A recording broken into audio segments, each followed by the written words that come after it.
There is nothing. Only warm primordial blackness.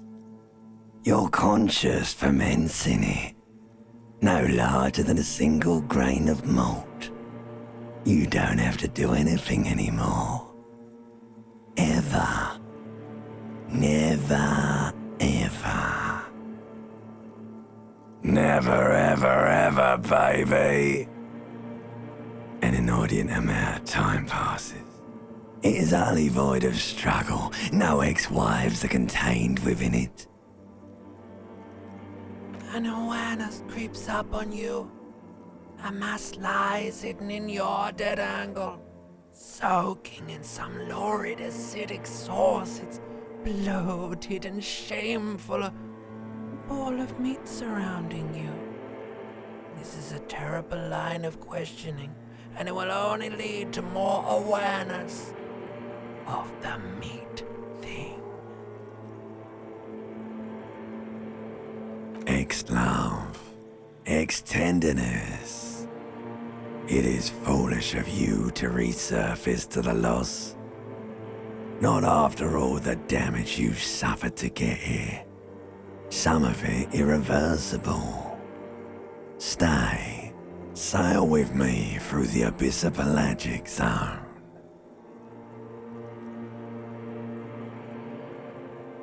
Do you really? Alright, nothing down to fuck all, borough.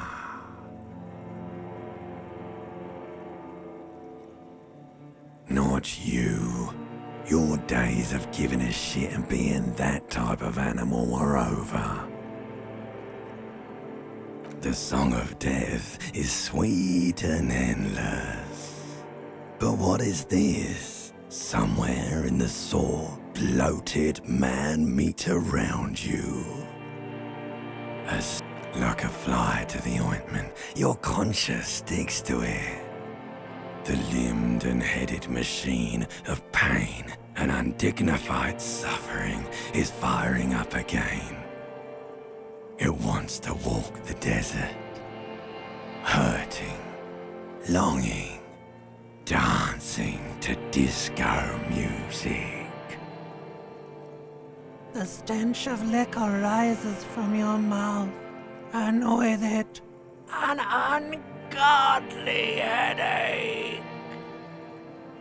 A fiery streak penetrates your skull, trying to force your eyes open.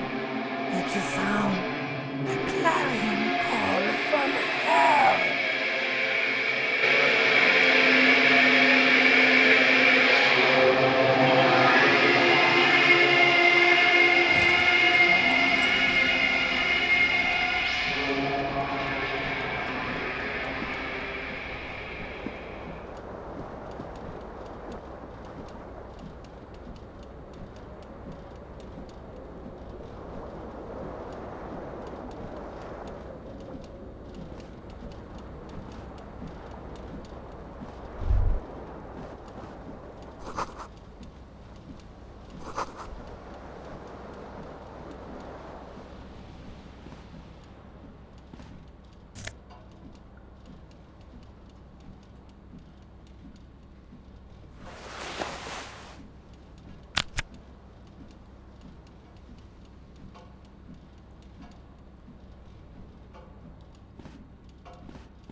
A mirror hangs above a bent and broken sink.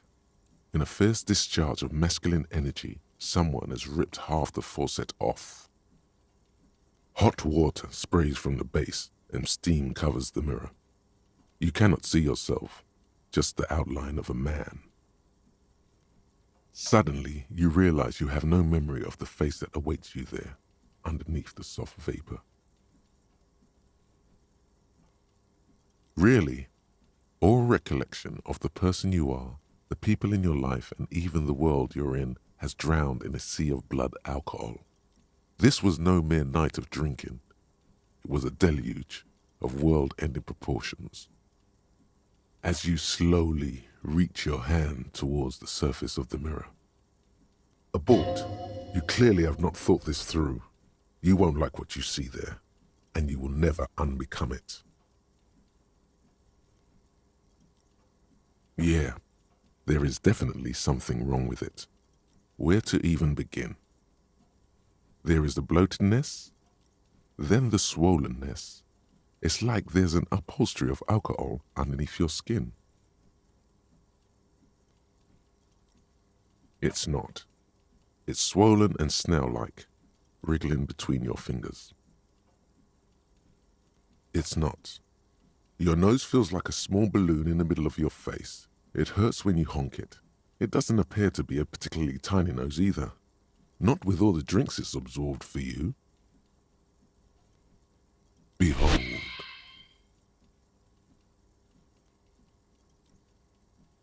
You have no idea who this thing is, do you? Too late. You clearly have rigor mortis on your face. Oh wait, is that an expression? Are you trying to make an expression with that face? Why? Please stop. It's horrible. You're scaring yourself. You can't, can you? It's like it's not even voluntary anymore. You have worn that grin into your face, and now it won't come off. What does it even mean? What is the emotion you're trying to convey?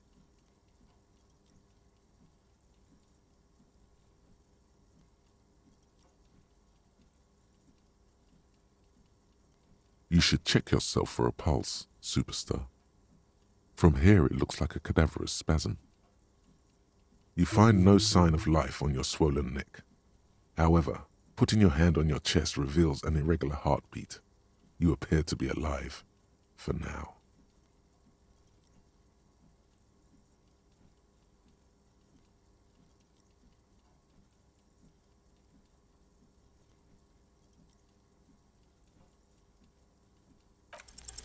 Like the rest of you, it comes from a bad place somewhere in the past.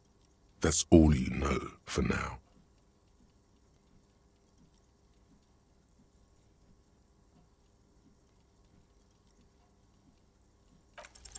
It's too late.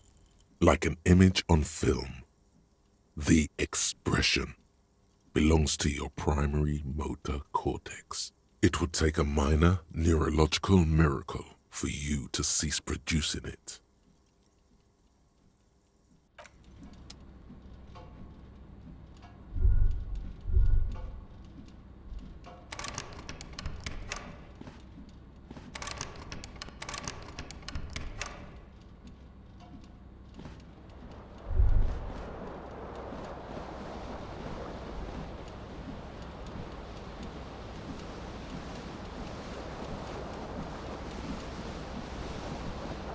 This fan has two chain pull switches.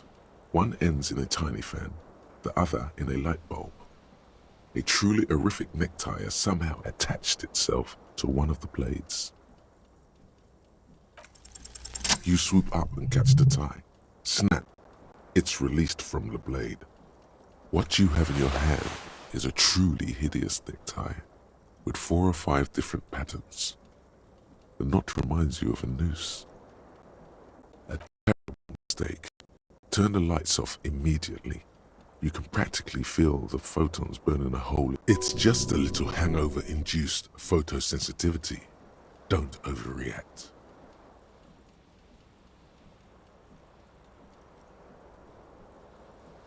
Little black spots dance on your retinas. It's almost pleasurable. The blades come squeaking to a halt.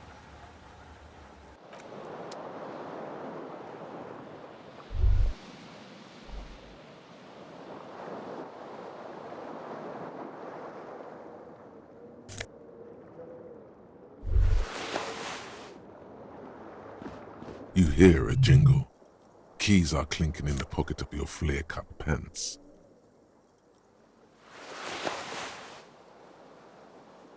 It says "whirling in rags" on the aluminium keyring.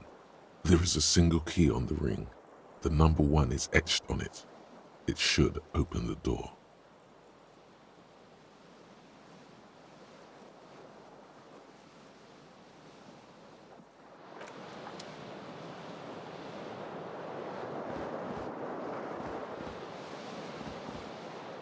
window stands broken in its frame.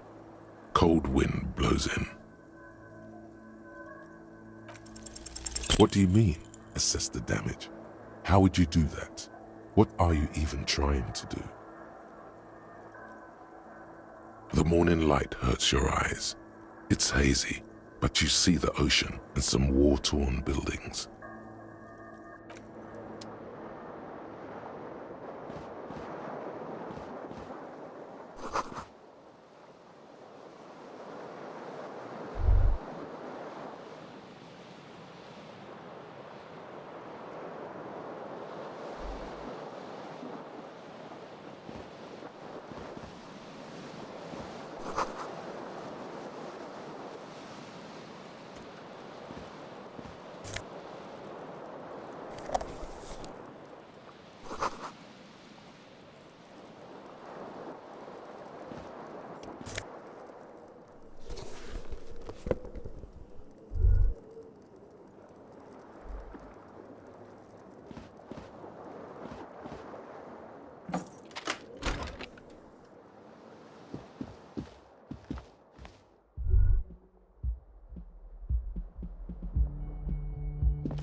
Hello, officer.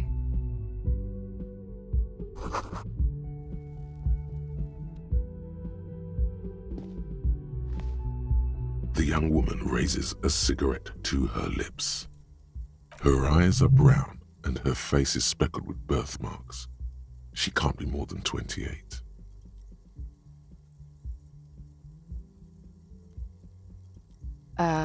No.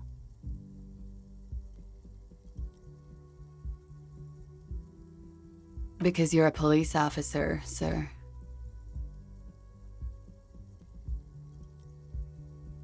I am, yes. Unless you've been feeding us a set of very well-rehearsed lies all this time. You've been here for 3 days, on official police business, no less. Couldn't say. In truth, so far, mostly drinking.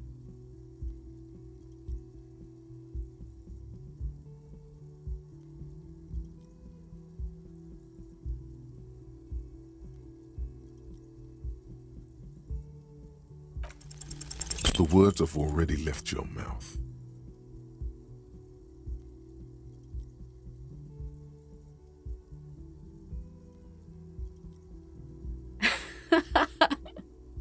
What was that? That's not even how words are used. What did you say? Come on, say it again. Come on, man. Pretty, please. One more time. Goddamn right you did. You crazy asshole, you. What kind of cop are you?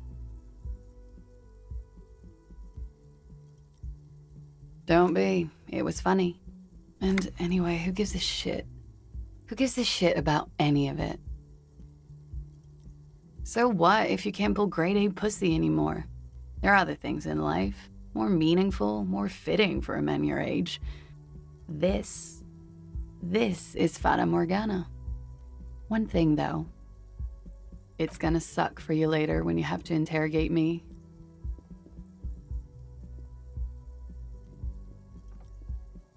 And for the record, no, I didn't do it.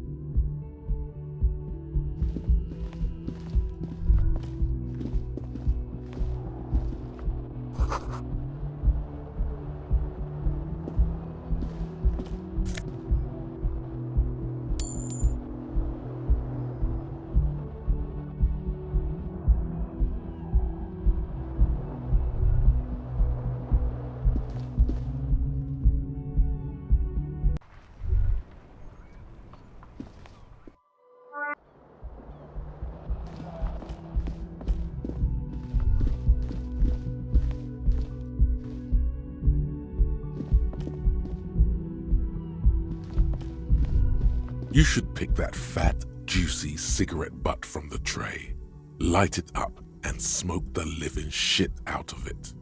Who knows what you are? A monster, a murderer, the gnome of Jeroma? You feel like a smoker, especially when you look at that juicy, succulent, seductive cigarette stub, still smoldering deliciously. How very astute of you. This renders it ineffectual. You should look for a whole cigarette, or better yet, an entire pack. Strike that, a carton. Make sure they're all healthy and able-bodied, then smoke them all. Good. They'll make you stronger and better. You're too old to be cool now, but find cigarettes, smoke them, blam. Instantly a cool renegade man, a mystical red dragon with smoke rising from his nostrils. Plus, smoking them gives massive bonuses.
You should totally sing karaoke here, the first chance you get.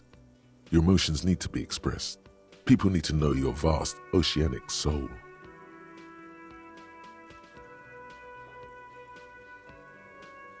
Utterly. And it needs to be heard through a PA system. By other people. Whether they like it or not. Ram it up their ears, says your adrenaline gland. Violently express yourself. You should sing the sad small church song from that tape you found. Thought it was obvious. No, don't sing the happy song. It's stupid. Sing the sad song. It's profound. You would need another copy of the tape first, though. The one upstairs is destroyed. Who is mistakenly identified as a cop for his prominent jawline? Yes. Sounds likely. You should probably go on stage and pose for a moment when you're done with this thought. See if it works.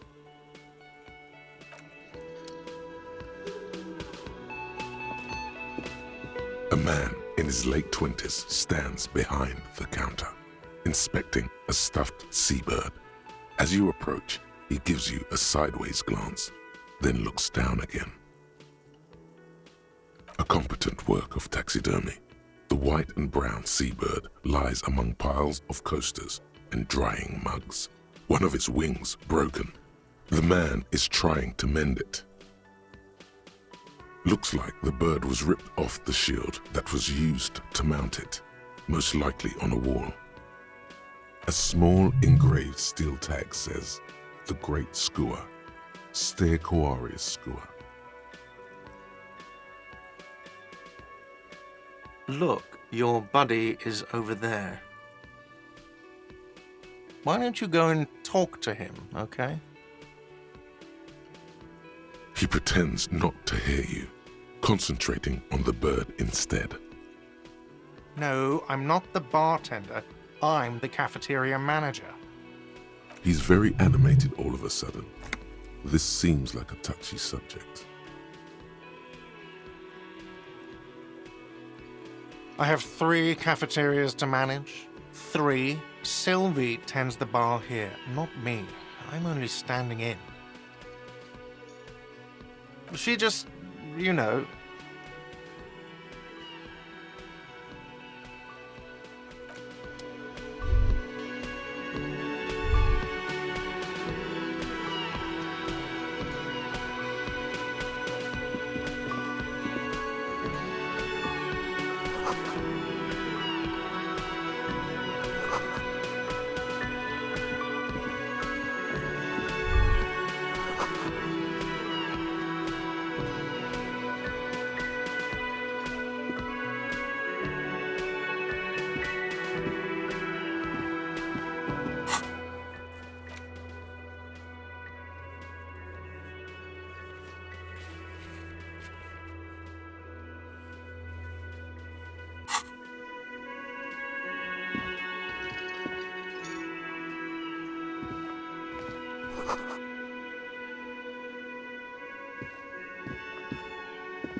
Hello, sweetie.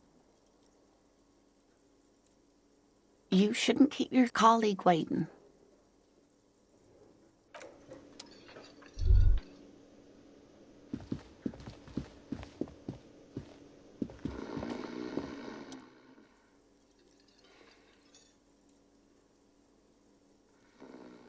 A colourful piece of plastic is dangling from his carabiner.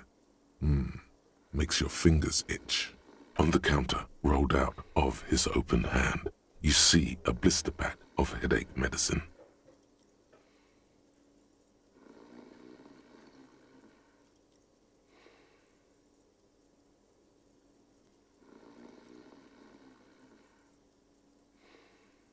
It's a dock worker's ID, doubling as a shift card and a job permit. A young, able-bodied man stares back at you from the photo. Santiago S. John. The man does not mind. You probably need them more than he does. You've just picked up some magnesium. This item is stored in the bottom left corner of the screen above your character portrait. Use magnesium to heal your morale if you have morale damage.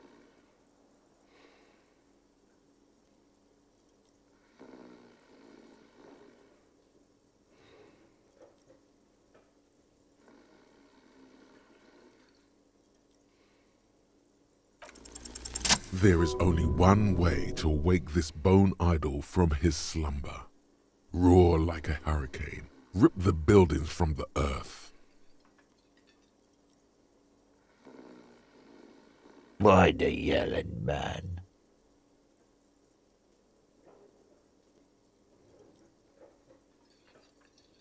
Wait, what? I was just sleeping. What do you want, officer? Indeed. Help yourself to some. Wait, no. Oh, it's empty. Sorry about that, pal. That's the name of my employer. I work in logistics. He doesn't sound too enthusiastic about this. How's it going?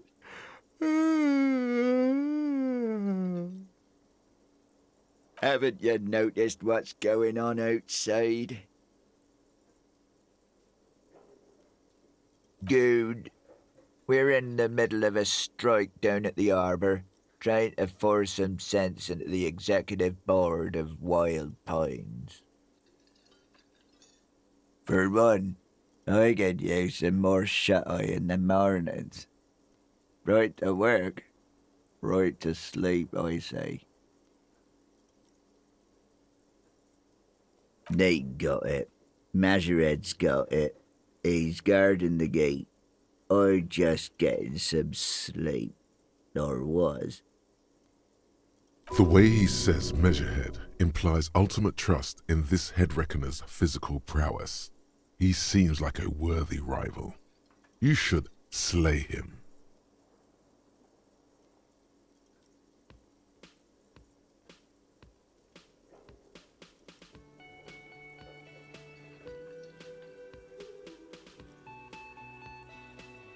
We are the workers, the union. We know what we need, what's right for us. Okay, I guess there's also Everard. He's in charge of the union. He's smart, knows how to negotiate. He's got our back. Thank God, no.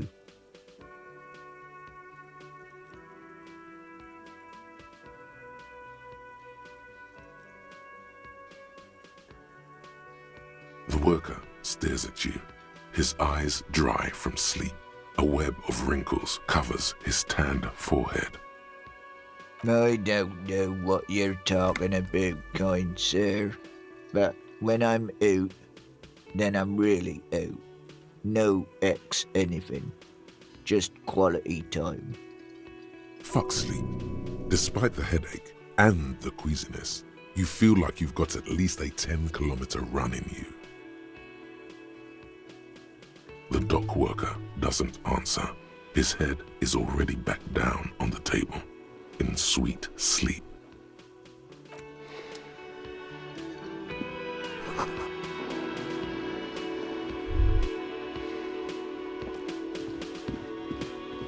A bespectacled man in an orange bomber jacket is tapping his foot on the floor.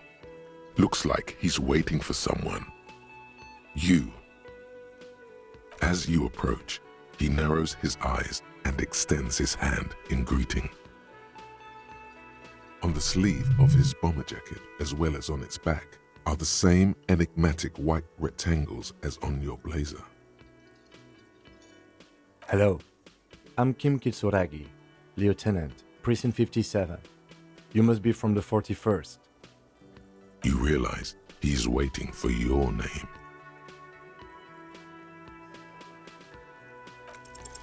Raphael Ambrosius Cousteau.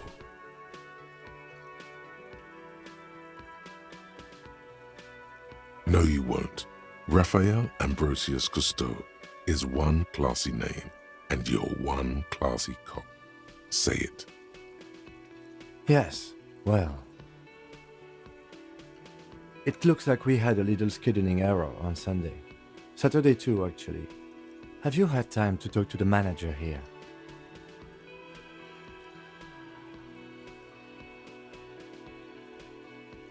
If you don't mind, we should talk to him again.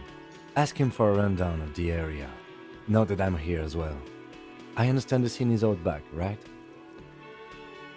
It also wouldn't hurt to assure him the police are finally here.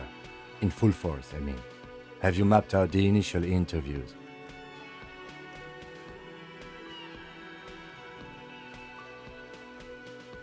At the 57th, we like to prepare an initial list of persons of interest, and then just skim the surface. Prepare the field, get to know the players. You don't do that? Maybe it's not an inter-district practice. Okay, we'll have time for that after we take a look at the coroner's case. Have you removed the dead body from the tree?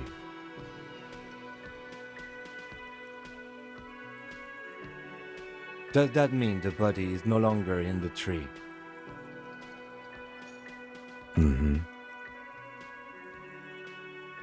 So, the body is still in the tree.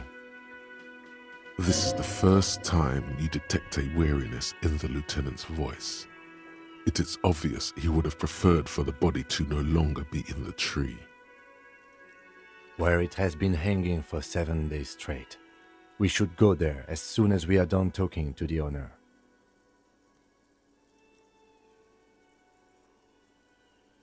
What a shame. Get to it now. Rip that body down from the tree.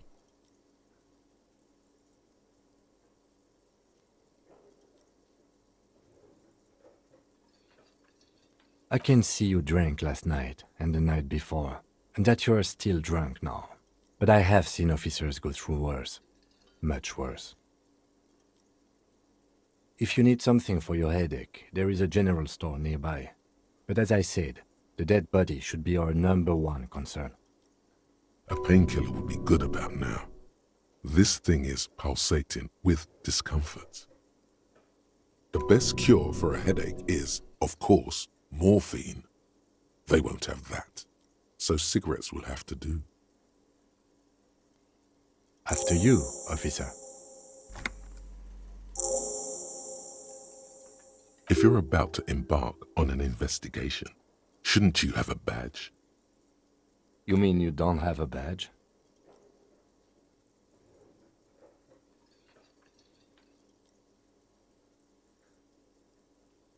Losing your identification card is a serious matter. My vehicle has a shortwave. You can use it to report your badge missing. I advise you to try to locate it as quickly as possible, but getting the body down should still take precedence. Lieutenant Kitsuragi is now in your party. You can talk to him whenever by interacting with him.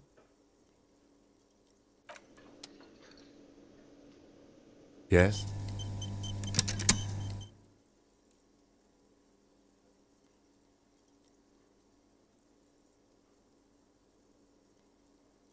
No response.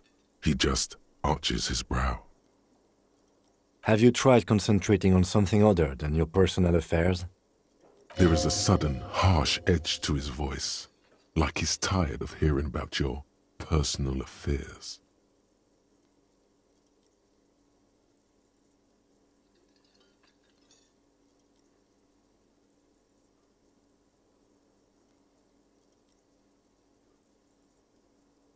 Fine. We should get through this day first. Off hours begin at 9 p.m. If you're still having trouble then, I can give you an orientation.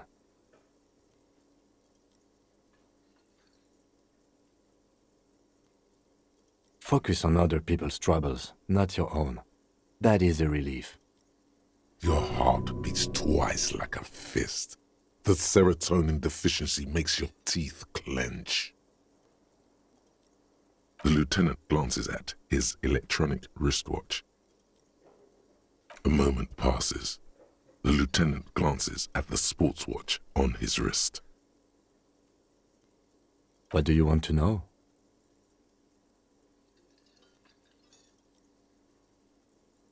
I'm afraid you and I are pawns in a pissing competition. You don't know? I assumed you were in on it. Better still than an imbecile cop-off. It's just stupidity. We shouldn't waste any more time on it.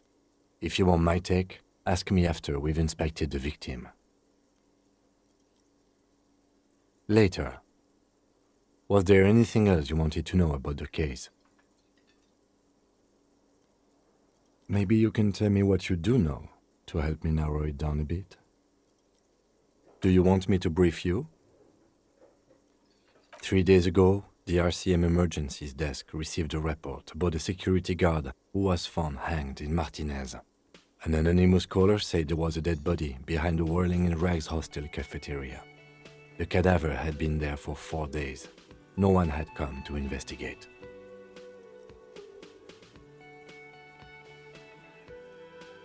During that time, the victim had been stripped of his belongings.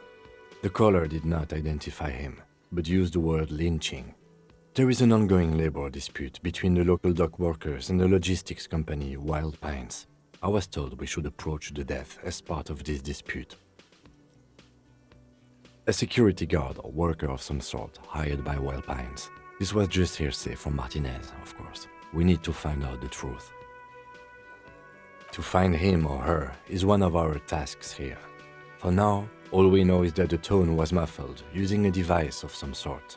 The desk could identify neither the caller's age nor sex. There's a strong prejudice against involving the RCM in what's seen as union matters. The dock workers' union is the de facto police in Martinez. Now it appears they've started executing too. We cannot allow that. That's us. The Revachol Citizens Militia. We're the police in this city.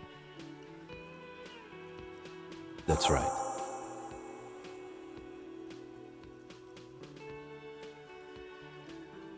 No, it's not a particularly mysterious case. The deceased is a security guard for a corporation involved in a labor dispute. It doesn't take a DeLorean polymath to put the pieces together. I just don't see the case getting more mysterious than that.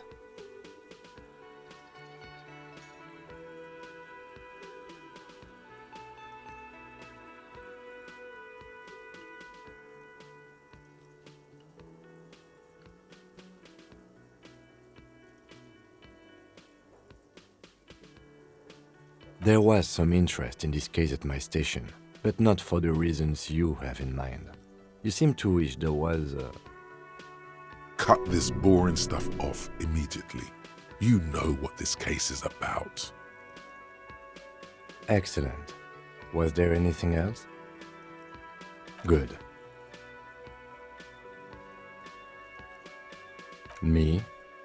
I don't see how my life is pertinent to the investigation. That's a fair point. All right, for the good of the investigation, what do you want to know? That's correct. That makes him a Beano-clad, completely uncocked material, if you say so yourself. Are they? They are mostly just cumbersome. That's because I'm half Seolite, or quarter. My father's father was from Seoul, so was my grandmother, but from my mother's side. It's not an interesting topic. It's a part of the world, officer. A geopolitical entity and a geographic division. I told you it wouldn't be interesting. You're barking up the wrong tree. I don't speak a word of Seolite. I've never met either one of my grandparents, and I've never been to Seoul. I'm a regular Revacholien.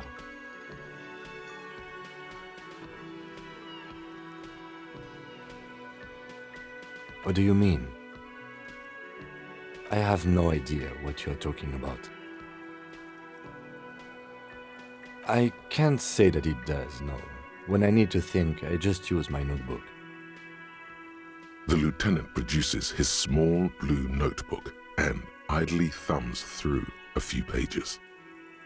You're super lucid, yet psychedelic. You don't need office supplies to connect to your nervous system. You're special. No.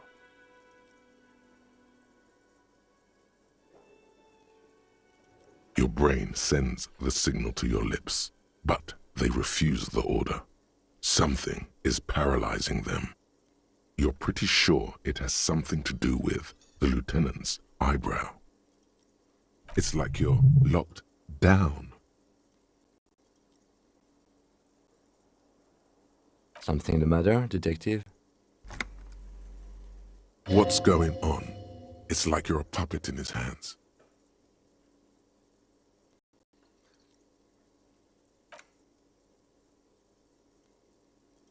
The lieutenant relaxes his eyebrow, and you seem to regain control of yourself. Good. Let's change the subject. Excuse me? You have a distinctive way of walking. If I were to walk in front of you, we would surely collide. I hope you don't take this the wrong way. It's just a collegial observation. In the 57th, we call it the Jamrock Shuffle. Officers from Jamrock's 41st Precinct tend to move a bit erratically. They say it's a scene-clearing technique developed by one of your lieutenants for gathering evidence. It's erratic, yet thorough. Prioritizes containers. Yes, but containers contain things, shiny things. They're interesting.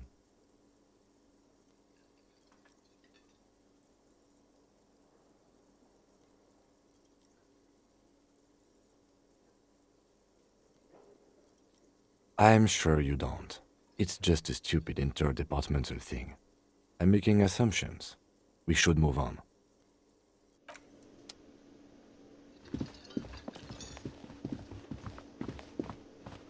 The man with the unimpressive beard notices you approaching. He drops the ledger he was holding and turns to the lieutenant. Mr. Gart, right? You run this place. Yes. I am Kim Kitsuragi from Precinct 57. This is an inter-district investigation, so joining me from Precinct 41...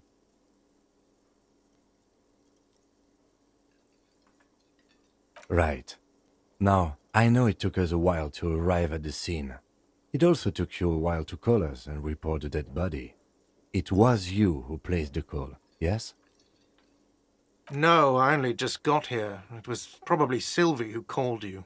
She usually works the bar here. I'm only temporarily taking over her duties. Do you have her number? As a matter of fact, I do. This sounds like something you can use to call this Sylvie later. You said you just got here. From where? Are you a local? What, of Martinez? No, I live in Jamrock. I only sometimes come here to keep an eye on the place. This is just one of the many cafeterias I manage. But you still know your way around, yes?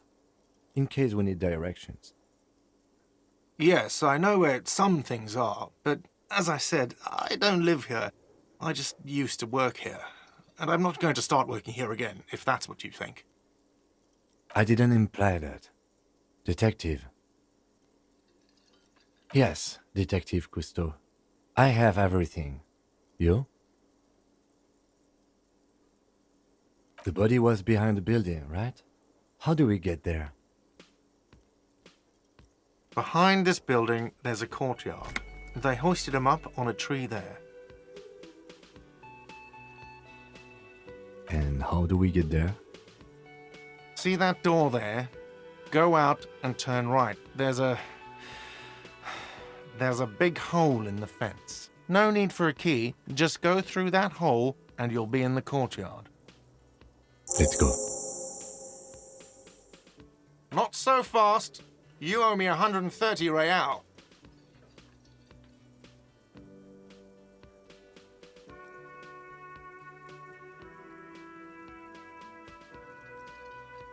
Oh, you don't owe me shit. Well, officer, you're right. You don't owe me shit, you owe me money. We do not need to assert ourselves here. We only need instructions from him. This is the proprietor, remember? You know, I get this all the time. Some hobo comes in here or some backpacking arsehole off the boat. The next day, when they can't make their fees, they get aggressive. I just never thought I'd be in this shit with a cop. Please, just give me the money. Let's see.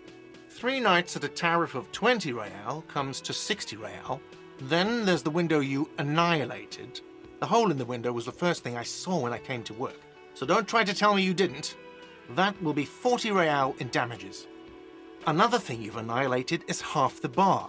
You've run a tab of 30 real. Actually more, but we'll round it down to 30 for your hard work maintaining the stability and order of Revachol. That's 60 plus 40 plus 30 equals 130 real. And yes, real is still money. You can't arrest me. I haven't done anything.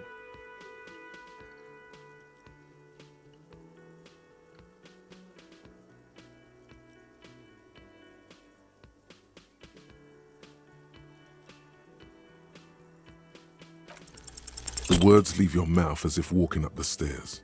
Everything is going fine until you reach the end and take one step too many.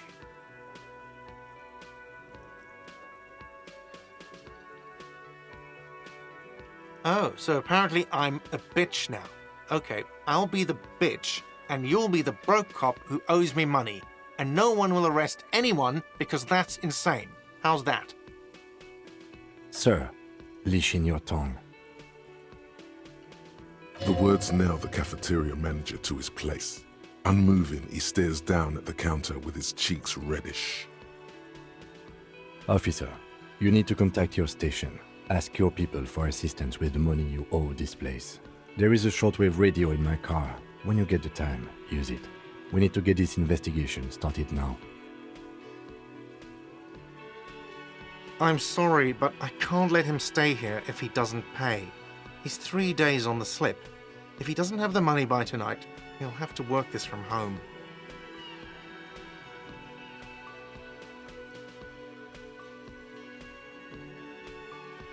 You can look, but the union squeezed most people out of business to fund the strike.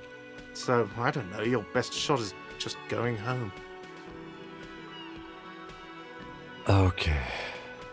Let's go. Goodbye, sir. Good luck. By the way, where is home? The address is coming up blank, and this place sure isn't it. But you've been at this hostel cafeteria for only 3 nights. Where were you before? You had to be somewhere. In time or space? That doesn't sound like somewhere you can stay if you run out of money.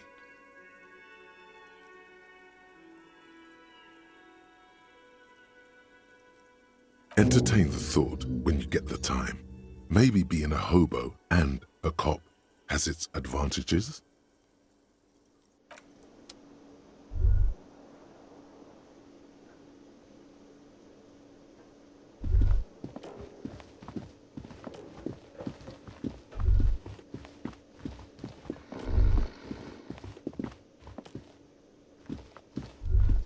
That sugary black rum stain on the counter makes you teary-eyed with joy. It's almost touching how syrupy and sticky it is. How long have you been up already? Sweet Lord, a whole hour. And you haven't thought about rum and lemonade in all that time? You've truly extinguished all trace of yourself. Maybe you haven't turned out well for your drinking. Have you thought about that? Get a goddamn rum and lemonade into yourself, boy. Or better yet, lick that stain off the counter. Calmly, the lieutenant looks out of the window, then to you, licking the tasty rum stain off the counter, but only a little, then out of the window again. What are you doing?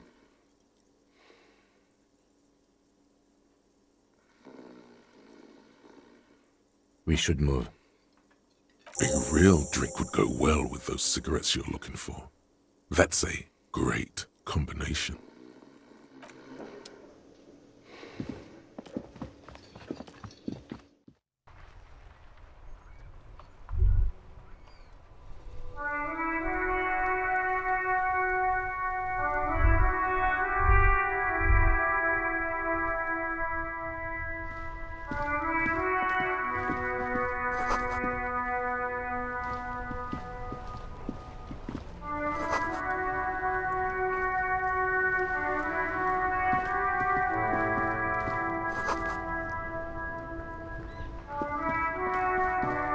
The RCM in Martinez. What can I help you with? Of course. What can I help you with? Excuse me? Oh, well, I didn't write it there. I'm just sitting here. Okay. Me? I am just a gardener. I am working. I have a greenhouse in the yard there. I've been trying to get some work done. Well, as you probably know, there's a corpse hanging from a tree there. It smells pretty bad, so I have to take breaks. Don't worry, miss. We are here to clean it up. You can get to work soon. Thank you. My head is about to explode from all the salts I've had to inhale. Salts? Ammonium salts. Perhaps useful for later.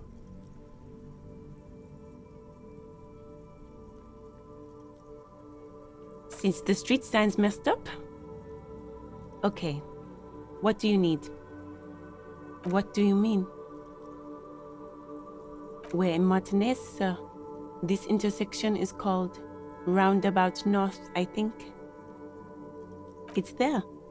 In the yard, right through the hole in the fence. Even all the way over here, there's a drop of death in the spring air.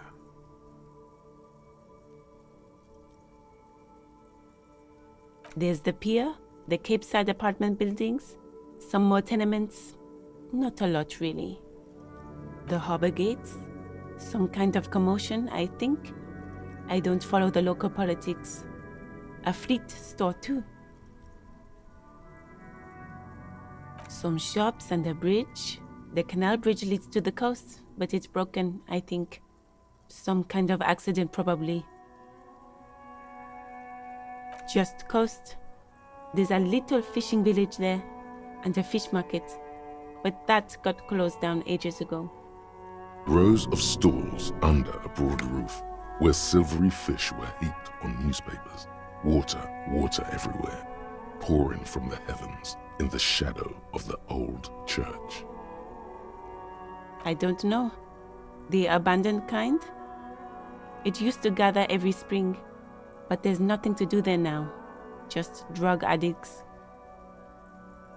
It's just water. No, actually, I think they call it the Martinez Inlet. There are some islands in the bay, but they're hard to reach. No problem. Of course, I won't hold you back. If there's a corpse, then you're going to need those gloves for the autopsy. Sure, keep them. I have another pair. Really? None. Maybe just a tiny bit of annoyance.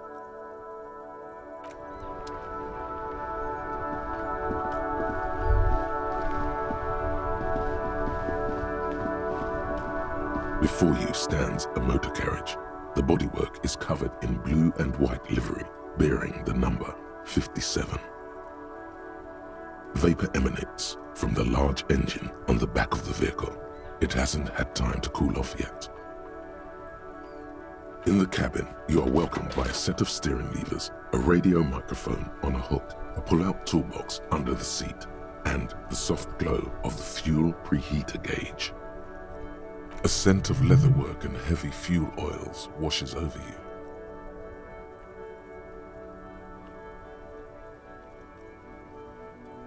This is the Capris Kinema, my motor carriage. You can use the toolbox and the radio if you'd like.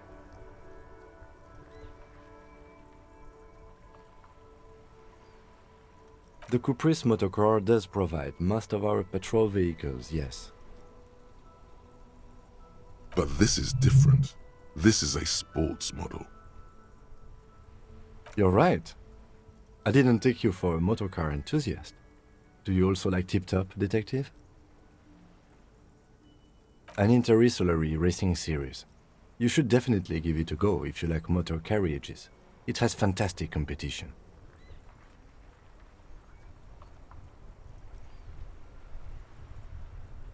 A motorized vehicle, officer. I'm sure you are familiar with the concept. We've had these for nearly a century.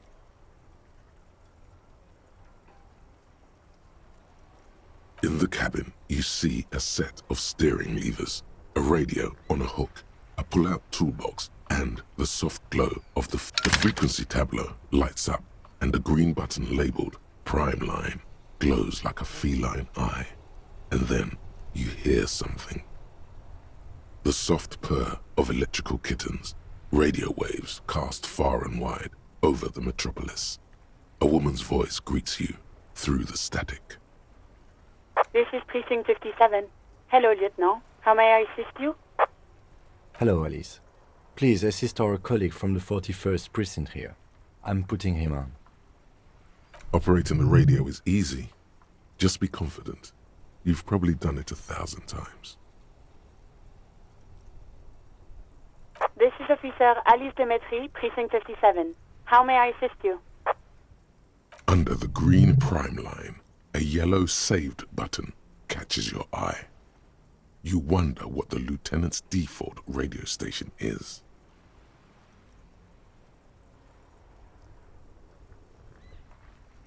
Of course. What is the number, officer? Yes, hold on. Her number is 005 1944 298. Received. Hold on, officer.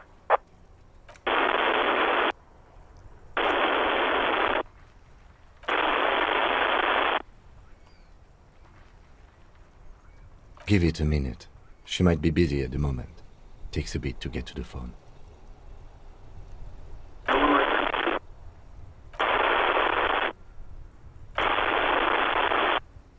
Officer, I have Sylvie Malaika on the line for you.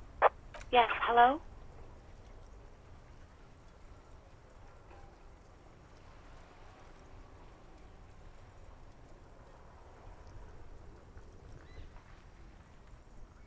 Oh, right. Hello, officer. What can I do for you? There is no resentment in her tone. She wants you to ask her out. No question about it.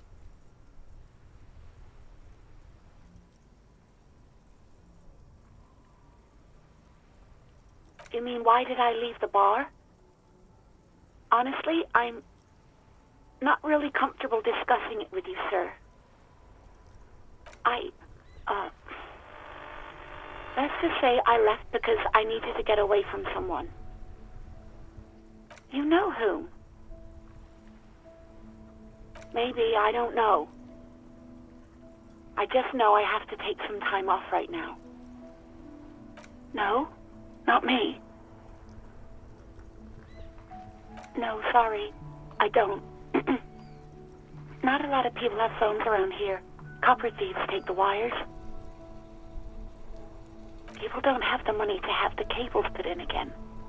They use the Union's phone, or the one on the coast. It was someone else. We'll find them sooner or later, officer. It just might take a while. What? Of course it bothered me. But I thought the Union already knew about the corpse. No one calls the police. The Union would get angry.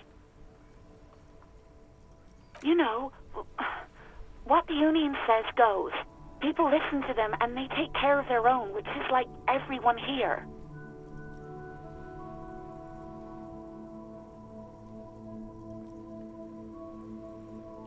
Legally, no.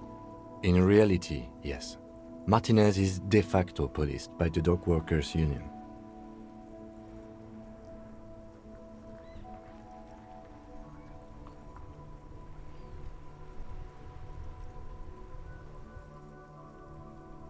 I don't know what to tell you, officer. I didn't call you because I didn't want to get in trouble with the others. With the Union. I'm sorry about that. Yeah, go on.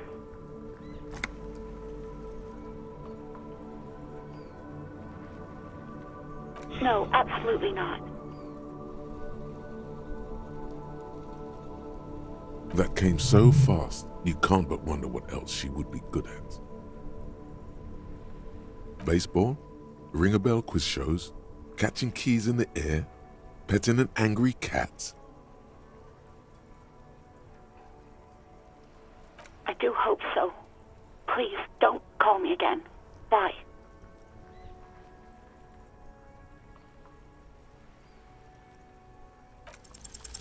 Yes, you have obviously done something to upset her at the Whirling in Rags, when she was still working there. I'm not mad, it's just... You were so drunk and so emotional all the time, and then the skewer thing happened. It just made me want to quit. The stuffed bird, the great skua. You threw it against the wall while screaming, "Fuck that bird," and laughing like a maniac. I think you said it had been giving you shit ever since you got there.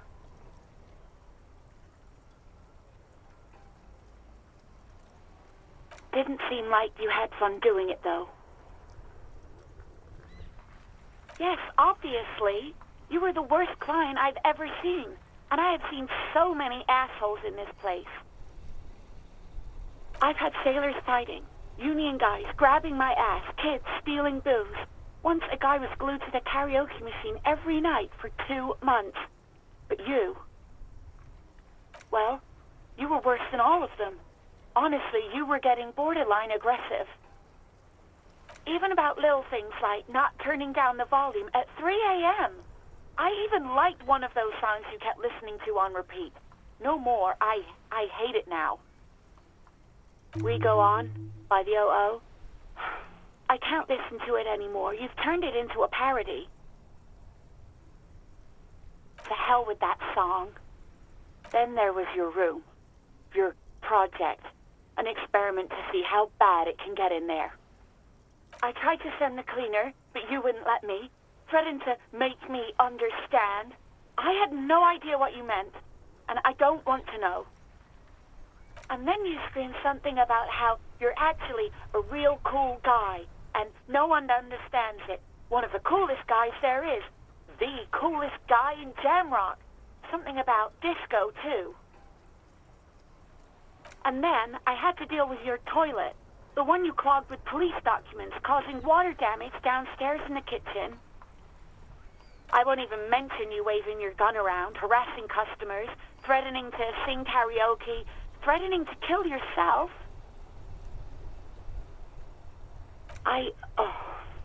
The ones I had to wrench out of your toilet. Damn it, I don't remember what I did to your damn papers. I don't remember every little thing I do. She's worried she might have accidentally done something bad. Then she remembers it's you. Especially when there's a hurricane loose. It's your fault for losing them, not mine. Something in you wants to immediately forget about this, as if there was a reason you threw them away. No, you really weren't. You were simply the worst.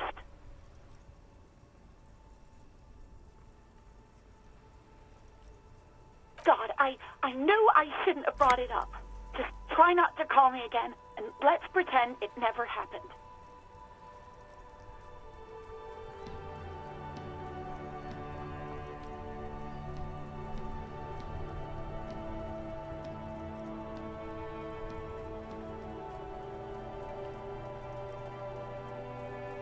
All sorts of things. From disco, rock too. So much disco and rock. Yes, that's the one you like to sing along to the most. The later it got, the more that one came on. Interesting. You still have to find a copy though, before you can blast it. You hear a sigh of relief on the other end of the radio. Wordless, the call breaks. Then, the already familiar voice. Anything else I can help you with, officer?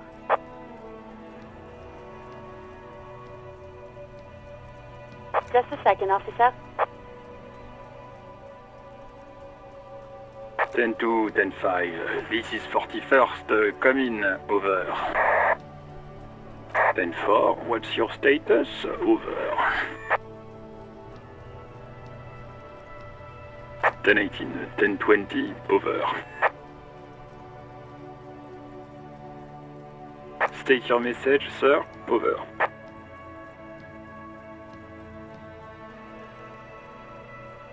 10-9, repeat message. Over.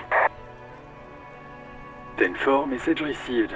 This is a very serious situation. I need to 10-22 the captain. Over. 10-22, the captain. This sounds bad. Bad and scary. Like being called to the headmaster's office in school. Is it him? What does he want? Says he lost his badge and needs to report it. He what? He lost his badge? Who lost his badge? Dick fucking Mullen. Who do you think? It's Officer Dick Mullen from the bestseller Dick Mullen and the Lost Identity. Dick Mullen is not your name. It's the name of a fictional detective who would not lose his badge. Defend yourself. Immediately. They're laughing at you.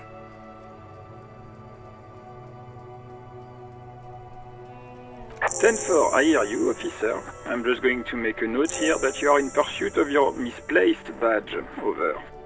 Fuck me! Mac, come here! You've got to hear this. Dick Mullen lost his badge. What's going on? Super Cop here lost his badge. He lost his what now? His badge. He lost his goddamn fucking badge. He asks you to please stop saying he lost his badge. Why? Did he find it? Sergeant Person was wondering if you found your badge yet. Over. You don't have a comeback. Sorry. It's hard to think like this. He's not replying. Looks like he's still looking for it. 10-9, come again. I didn't get that. Over. New heights even for Captain Sober. Ask him. Ask him if he's lost his gun, too. Sergeant Orson wants to know if you lost your gun, too. Over. Check your pockets. Check your... Holy fuck. You don't know where it is, do you? Okay, it's gone. Your gun is most definitely gone. 10-9, come in, officer. Did you get my question? We were wondering about your gun. Over. Even before you can get the words out, everything gets scrambled in your brain. He says he didn't lose his gun. Or his fun, whatever that means. Ask him to describe it. His gun. Not his fun. Just the gun will do. Satellite Officer McLean requests a description of your weapon. Over. The fuck do you need a gun for? Look at the pythons on your arms. You are a gun. The biggest one in the world.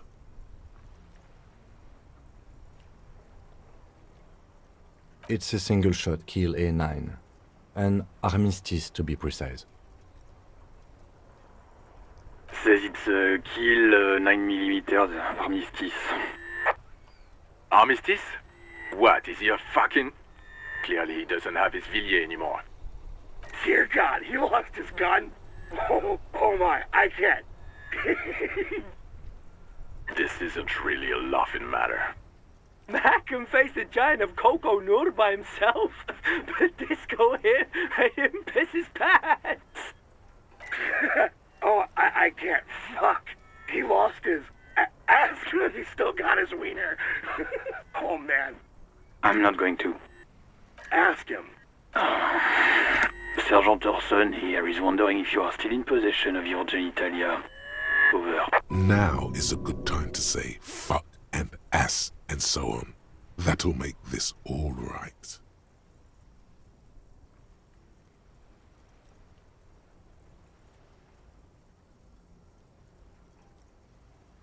That's a negative. Not going to say that. Over. What's he saying? Share with the class. He said he sodomized your mother. The prick ate Mama's vanilla waffles at the captain's birthday party. Some nerve he's got. The waffles were the only thing he ate? Shut up, Chester. This isn't funny.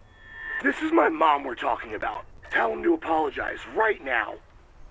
Sergeant Orson requests that you apologize for the claims you made about his mother. Over. He says he's sorry and didn't mean nothing by it. Okay. Tell him... Tell him to find his goddamn badge and gun. That's the only thing that matters here. Satellite Officer... 10-4, affirmative. Officer is in pursuit of his firearm. Oh, God, Officer, do you need further assistance? Over. 10-4, I hear you. What does he want now? He's asking for money. Is he fucking kidding? I don't think he is. Don't give that asshole anything. He's just gonna drink it all. Right. That's a negative on the additional funds, sir. Over.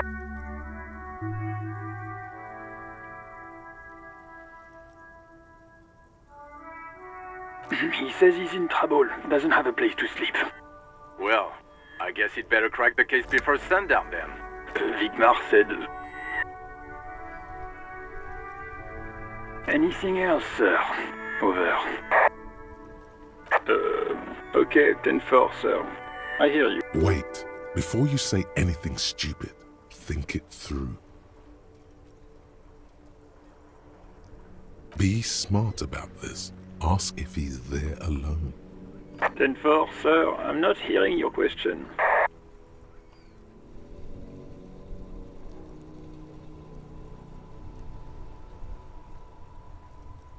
That's a negative, sir. I got a 10-12 here. Over. What? What is it? He's still on the line? He wants to verify the information on his badge. But of course, it says Dick Mullen, High General of the Revacholian Cavalry Force. Tell him to stop wasting time. What do you need, sir? Over. Understood, sir. Over. Roger that. 10-10. Over and out.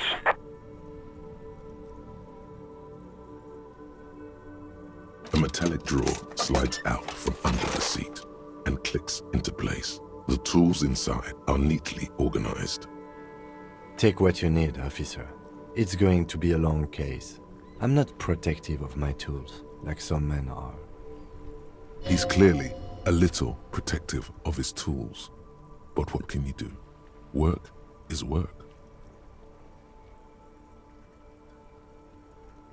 The pry bar feels nice and cold in your hand, heavier than you'd think. Cold and heavy, like truth.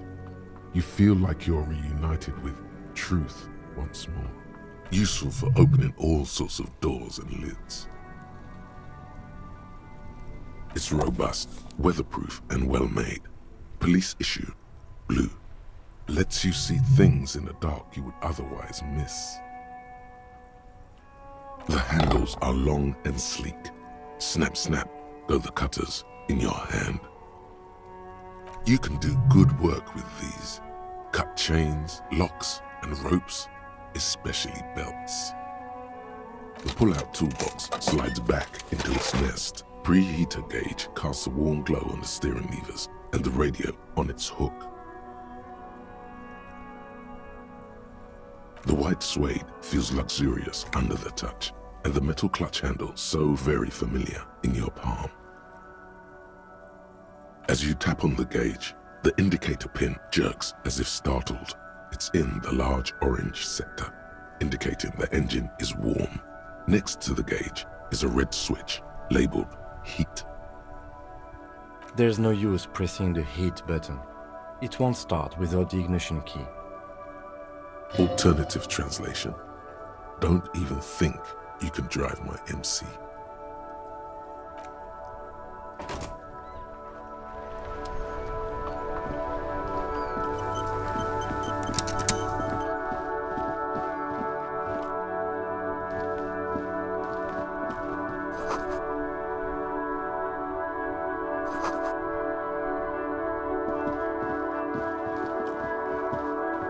You see a set of tire tracks in the brown slush that covers the plaza mosaic.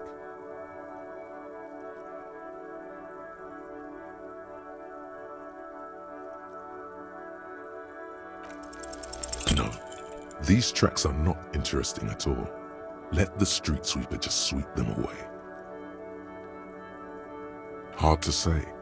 Your vision is blurred and you're having difficulty concentrating thanks to your relentless hangover. Cop habit. You look at everything.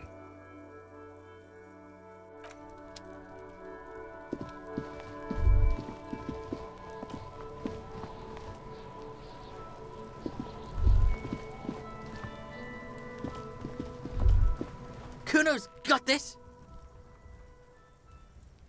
Oh yeah, nappa comfy, Kuno.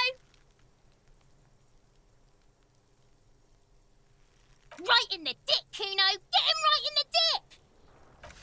Love it in the dick. The boy is sweating profusely. His eyes are like two black holes and his jaw is twitching as if trying to break free from the empire of his body. The kid is obviously high.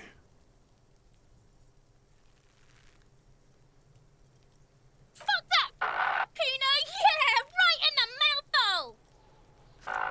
kids himself? The rake, Kuno! You should throw the rake at him, Kuno! The fuck? Does Kuno know what a rake is? Kuno is not a gardener. Goddamn right he's not a gardener. He's an athlete. Every rock connects, making the battered corpse look just a little bit worse for wear. All right, entertain the Kuno. Show me what you got. What you got there? What you got, huh? Show me what you got. The kid moves his hands like a basketball player dribbling fast.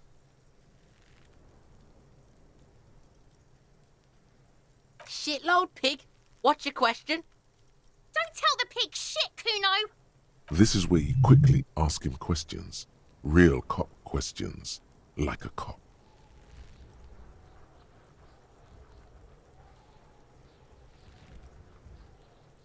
Just a couple of pigs sniffing around in the dirt. That seems pretty fucking suspicious to Kuno.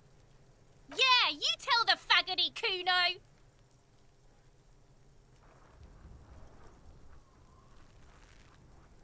Kuno's fuck gimp. Kuno uses the fuck gimp for target practice. He could have just said he doesn't know. Kuno knows shit. Kuno's not a snitch. That's all. Trying to make Kuno sing into the popo phone. Probably climbed. Kuno was busy down the road when that shit went down. You heard Kuno. Kuno wasn't even in Martinez. Kuno wasn't in Revachol. Kuno wasn't regional. I don't know. Some fucking Mesk or I don't know, some other place. Night City. Kuno was in fucking Night City. Kuno gives this info out on a need-to-know basis, and you don't need to know. Kuno didn't smoke the gimp, if that's what you meant. You're testing Kuno's patience here. Get lost,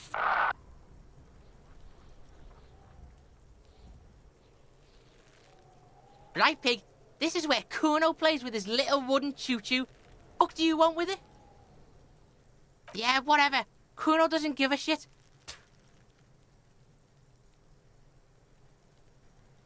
Kuno's Kuno, pig? Kuno. Primal. Violent.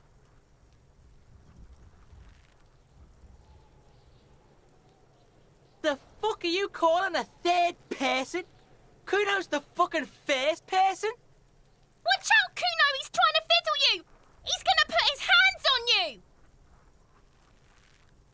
Help! Pig's got Kuno! Help! Rape! Help! He's got the Kuno, help! Everyone can hear. You need to get the hell out of here before. Help! He's digging his dick out! Escalate, Kuno! His dick is out! You're afraid! Pigs in here, Kuno! Somebody, please! Look at his shit-eating grin. He knows there's nothing you can do to him. He's bullying you, and you are helpless. Kill him. Kill him now. He won't see death coming. Look, I know you wanted to hit me. You got that I'm gonna fuck that Kuno up look that Kuno's dad gets. The murder look. The rage look. I know what you thought. I'm gonna fuck that Kuno up. I'm gonna shut that shit down. You know what? You should have, because now you're nothing. You're a joke to Kuno. Kuno laughs at you. King Kuno! Kuno turned you into his prison, bitch! You're gonna be in this shit with Kuno! No, you're not. We can just leave. Bitch, you're gonna be in this shit with Kuno forever!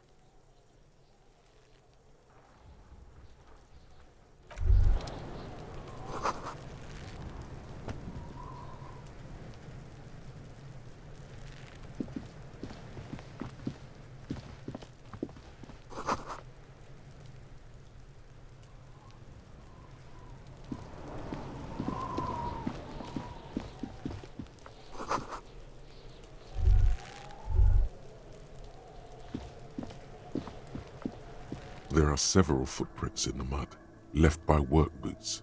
Anywhere from 6 to 12 pairs have walked here.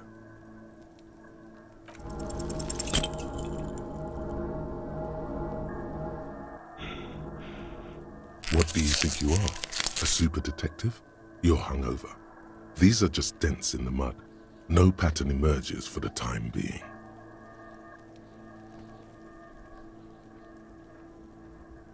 Heavy workers' boots with reinforced toes and hobnails all over the yard.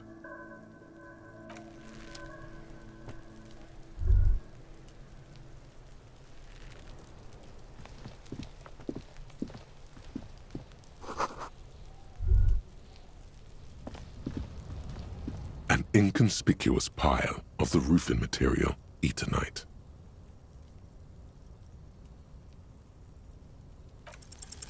Because it's nice and orderly, well-laid pallets, easy on the eyes.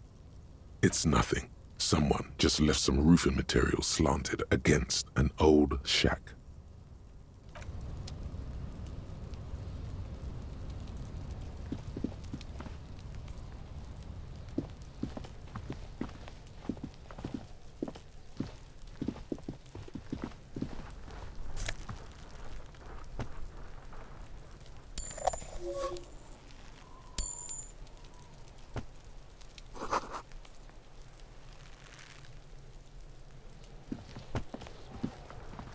The corpse looks at you with bulging white eyes. The face around them does not look human. It's swollen and ready to burst. His lips are fish-like and his tongue like a ball gag in his mouth. You seem to be holding your breath. A cargo belt twists his neck at an unnatural angle. The body below appears stiff. It's letting out an ungodly rot. The smell seeps in even through your clenched nostrils.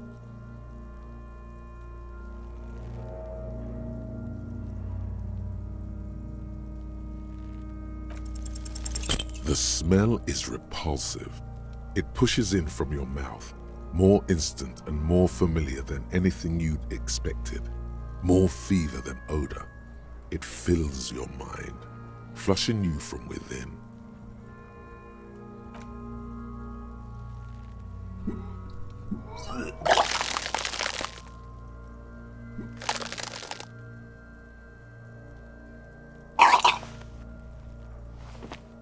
Too late. It's impossible to keep in. Your body curls and pushes it out, burst by burst, until a pool of vomit lies under your feet and your throat stings from the stomach acid. The smell of Commodore Red rises from the pool. Among it, distilled spirit and bits of shish kebab. It's okay. Happens to everyone. Keep it.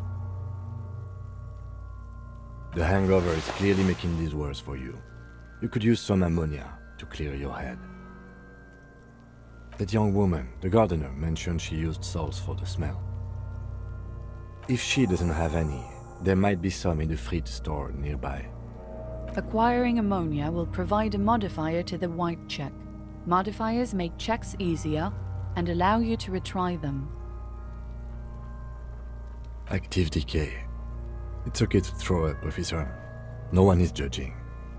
He's about to blow! Cop's gonna blow, Kuno!